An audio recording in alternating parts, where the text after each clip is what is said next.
know that you can actually live an entitlement mentality even with God? In the sense that the same character, when you see people living or exuding this entitlement mentality in their life and the way they relate with people, they bring it also to the way they relate with God. Actually, you see some people feeling like God is impartial, like God has favorites. So there are people that um, have been destined or have just been privileged to be able to enjoy some rights and blessings in God. So you see these people um, come to God and then blame Him for everything they cannot enjoy or they are not yet enjoying, and they are not ready to put in the work. What is even this entitlement mentality actually? I see this thing a lot in Christians. Do you know that people that are not even believers, do you see the principles that they live by for even the success and the breakthroughs that they desire in their lives?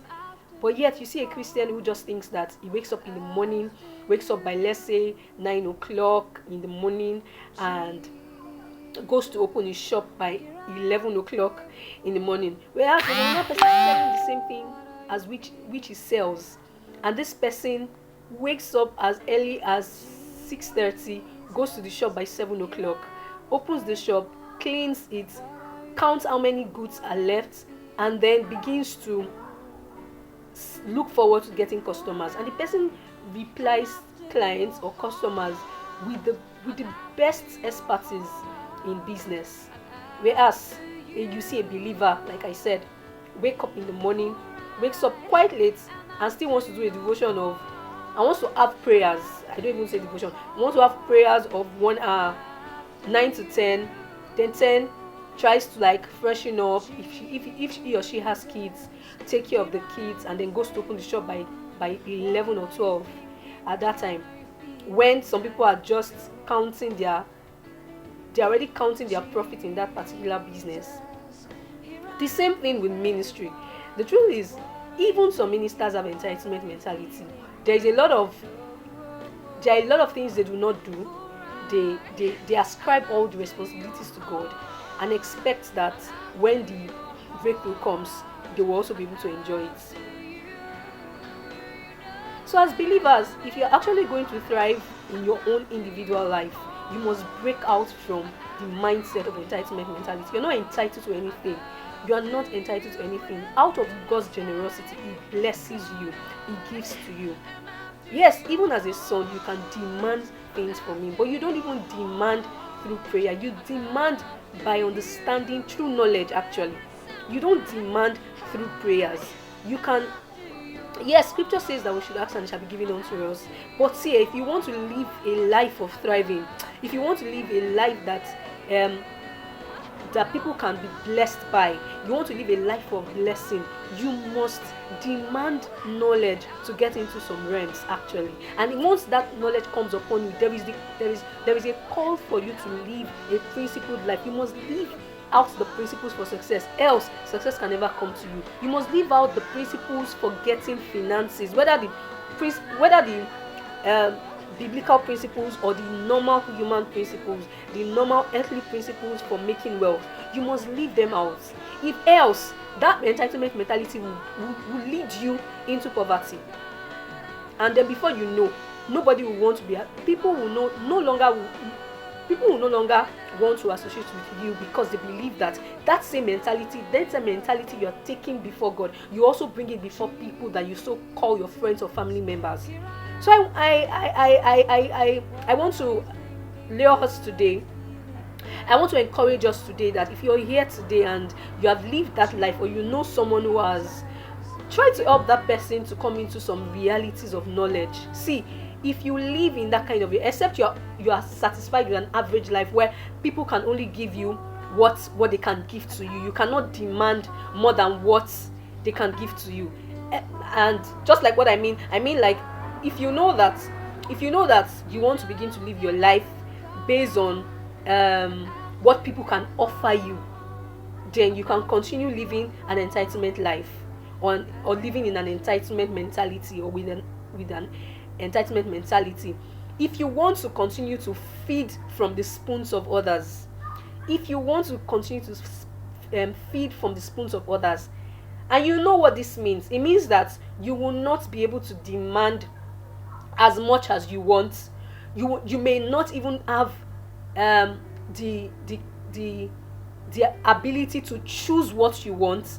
You may not even have the you may not even have your needs met at the time where you need them. You may have to wait longer because maybe the person is not available or something. But if you actually want to live a thriving life, you have to cut down or completely cut off, uproot that mentality of entitlement. It is killing a lot of believers. It is killing a lot of believers. It might not be killing you physically, but it is killing all of your capacities, killing all of your potential to become great, to become daring, to actually rise to the top. See, the truth is, there is nobody's name that has been written to be wealthy. Neither has anybody's name been written to be poor. It is your decisions. And sometimes this decision is, one of these decisions is the fact that you have an entitlement mentality. If you continue to live that way, you will also grow your children into that. You will grow yourself and every of your generation into this mindset that people are supposed to be giving to you. People are supposed to treat you right. People are supposed to respect you. People are supposed to, even God is supposed to always provide your need, whether or not you do anything. Yes, the normal thing is the general blessings that God gives to everyone, both believers and unbelievers, will definitely come to you. The stipends for your life, the small change here and there, you will get them. But like I said, if you really want to thrive in this life, if you want to walk in affluence, if you also want to walk in influence, you cannot live an entitlement mentality. Nobody owes you anything. Nobody owes you anything. The only thing that God has told us as believers to owe each person is love. Nobody owes you their wealth. Nobody owes you their time. Nobody owes you their resources. Work for your resources. Work for your time. Work for your energy. Work for where you want to get to. Work for the things that you desire. See, if wishes were horses, like they said, beggars will ride on them.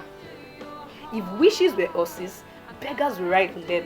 So if you keep wishing and you don't put in the same effort for the wishes that you contain, your wishes will just remain mere dreams, and you will wake up and you will just watch that your dreams never come to pass.